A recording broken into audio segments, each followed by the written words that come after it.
The subject again is taboo. Religion has provided many of the taboos that we've had throughout our generations, and they're breaking down, and they've been breaking down, I'd say, for the past century. One of our viewers says the new generation will not follow any rules. It becomes pointless. They have no fear. That's not a bad feeling, to have no fear. I mean, it's good to challenge things, to question things. But at the same time, you've got to ask yourself, what is the purpose of living? What is the purpose of life? Some of the taboos provided props. They provided a foundation for us to go in a certain direction. Now, they did it out of fear. If you do not do the right thing, the so-called 10 Commandments, you are going to go to hell or some other place. You're going to be punished by a God who sits up on the throne, and he's going to be throwing those lightning strikes at you. Well, this is kind of an evolution of the taboo, because like you were saying before, if you at some point in time ate pork, then you were subject to risk of, how do you say, trichinosis? That's right, at one time. And then somehow it evolved where it became this kind of cause and consequence thing, where it became, if you do this, then this will happen to you. Not a physical harm, but a kind of moral harm. Well, I think we have to get away from the moral harm. We have to ask ourselves, getting back to what is the reason that I am breathing, that I am taking each breath each day? Am I here just to do the job, to follow the taboos that's instilled by my employer, that I have to follow what the union tells me that I can and can't do?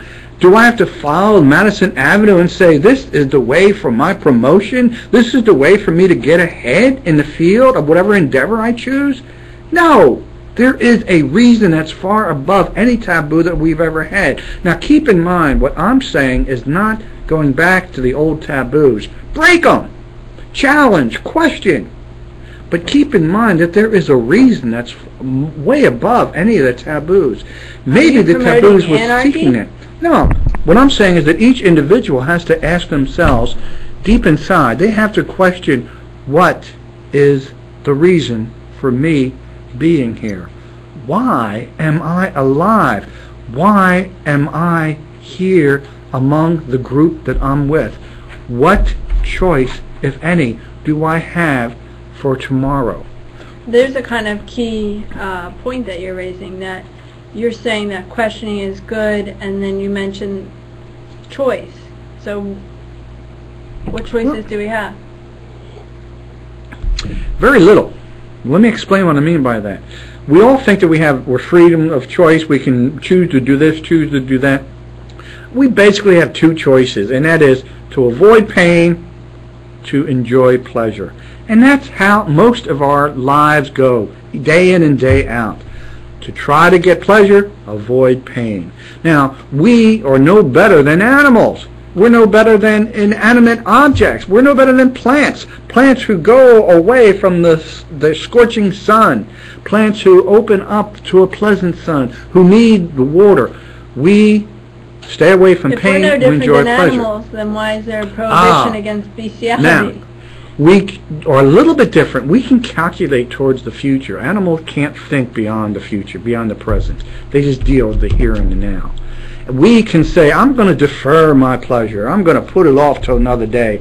And we calculate. We decide, well, I'm going to be able to get 60% pleasure then with only putting in 40% pain now. So there's a calculation, but it's still something that we are taught by the people around us. If I'm being consumed by a fire and I run, am I really making a choice to avoid that pain and go towards pleasure, or is it just kind of biological, instinctive?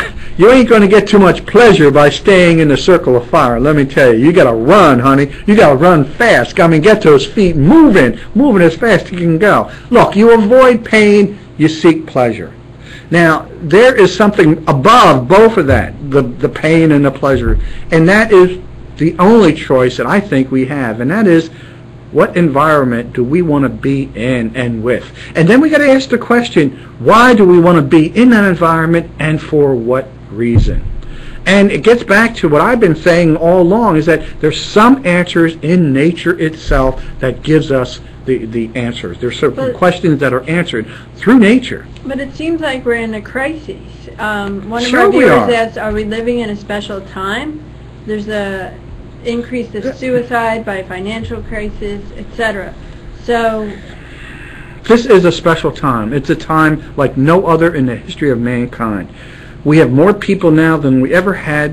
Now, we have a planet that is dying because of what we human beings have done to it through the environment. We have raped it. We have performed scorched earth upon the whole frame of this, and we have to pay for what we've done. We have to take into account that we are the custodians not only of this now planet, you sound like but also a the Roman animals. Catholic priest. A We Roman- have no. to pay for what we've done. No, what we have to do is we all have to share in what we've done, and we all have to share in Maybe we rebuilding. deserve to die. That's what one of our I don't viewers think so. said. Deserve to die? How are we going to pay? How we're going to pay is to realize that what has been done is wrong. What we have to realize So is that you're there are saying certain there's a right reasons. and wrong? I'm saying that if you follow nature, you'll get the answer. But you have to learn how to follow it. You can't just go willy-nilly off on your own. That indeed will be anarchy. You have to decide, this is the environment that offers me the best chance to answer the questions I've been asking most of my adult life. Why am I here? What is the purpose to my life? What is this nature you talk about? It's the wisdom inside of nature. It's a wisdom that places a higher authority. I don't care what name you want to refer to it. You can call it the Force. You can call it God. You can call it the Almighty. You can call it something that is far greater than each and all of us combined. And we all have it. Now, even the atheist will admit that there is something out there, something out in the cosmos, something that is a little bit above them. A force. It doesn't have to be a God. It doesn't have to be capital G God. But it is something that we can turn to and we can rely on. And it's provable. I'm giving you my word. It's provable.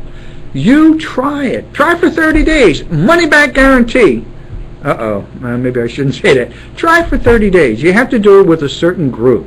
It's a group of friends of like-minded people. And one of our viewers asked it. Yeah. Is this force, this nature, does it have taboos? The only taboos is 6,000 years. Something's going to happen in a 6,000 year period from what I've been reading.